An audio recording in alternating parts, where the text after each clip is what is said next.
एक तो घटा ये हक बोल रहे ये जाकर ये हौले ठीक है इसको और पै गए।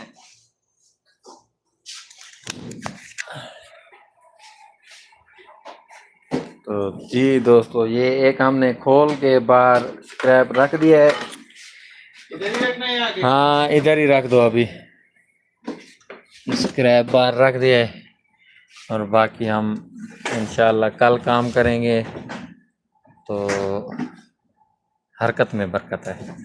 तो अभी टाइम खलास हो रहा है, अभी बस सामान की तरतीब करेंगे और दुकान बंद करके सुबह आते हैं इंशाल्लाह काम पे सेटिंग पे लग जाएंगे और जो चीज़ें बनाने की हैं वो भी बनाएंगे इंशाल्लाह।